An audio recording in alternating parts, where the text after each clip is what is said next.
What's a peripheral visionary? You know what a peripheral visionary is? A person who thinks way outside of your industry to find new revenue streams. Because they are out there. That's what our team does. We find other revenue streams for organizations. Now, how do we do it? You have to be willing to do what other people are not. That you and I need to go to the wrong meetings. Every place you live, there's a hotel, and there are meetings going on. And I'm encouraging you to take your notepad and your pen and walk into those meetings. They have nothing to do with telcos, but and you are not going to need a badge. You don't need a badge. There are people in here with no badge. You know, you know what I'm talking. And if anybody ever asks you, do you have a badge? You say, I don't have a badge. And you know what they're going to say to you? A lot of people forgot them, but there's a chair right there. Why don't you take that? And there's a coupon for dinner later. Why don't you take that too? You will learn things you could never learn if you only go to telco meetings. Seriously, I went to a grocery meeting in Chicago. Big Coca-Cola study was revealed. Here's what you find out. At 4 o'clock in the afternoon, half of us still don't know what we want for dinner at 6. 2 hours before you're supposed to eat, you don't know what you... Are you in this group?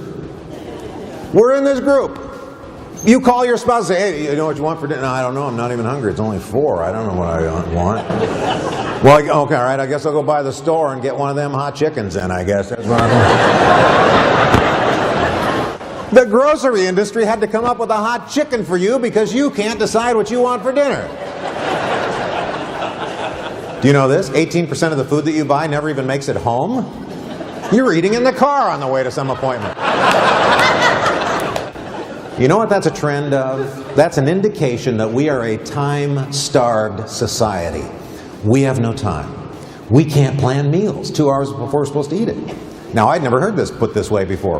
Research backed up. Took it to my next meeting, which was McCormick and Schmick's seafood restaurants. They've got 90 of these beautiful restaurants throughout North America.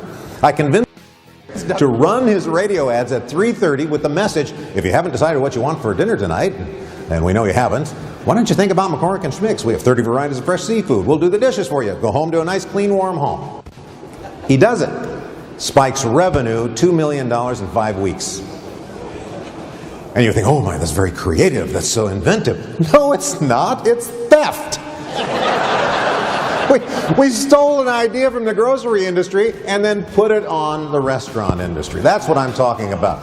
If you want fresh, new, innovative ideas, you're going to have to get them from outside of your industry.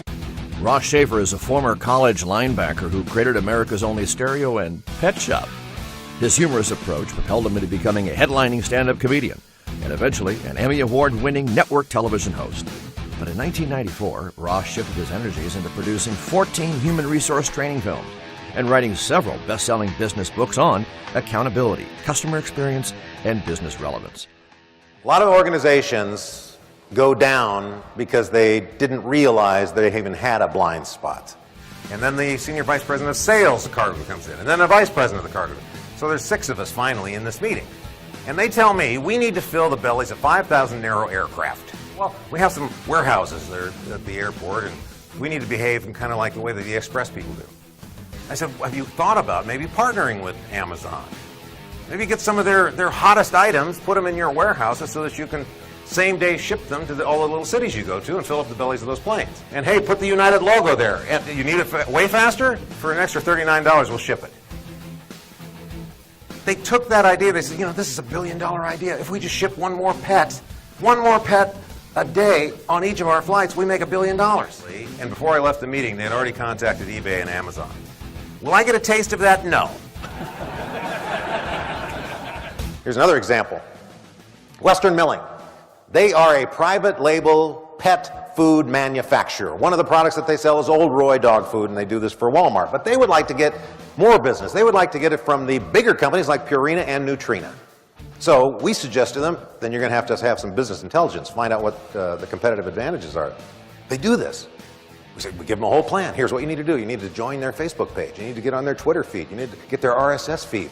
You need to go into their press releases, see who's being hired, who's being fired, what changes they're making. Google Alerts will push information to you about your competitors. YouTube, are they doing anything on YouTube? Are their customers putting YouTube videos on about them? So they do all that business intelligence, cost-free, And they came up with something else. They said, you know, we thought if all this is available, maybe we go to their websites, there might be some information there. Probably is. You know what they found there? Customers' email addresses. Customer contact information. So Little Western Milling sends out email invitations and a plane ticket to buyers of dog foods, cattle food, and horse food. 62 people show up for a weekend and a little showcase they have at Western Milling. By the time the weekend was over, tens of millions of dollars of orders were written. They harvested customers through doing business intelligence. Why? Because it's all out there. It's free. It's public.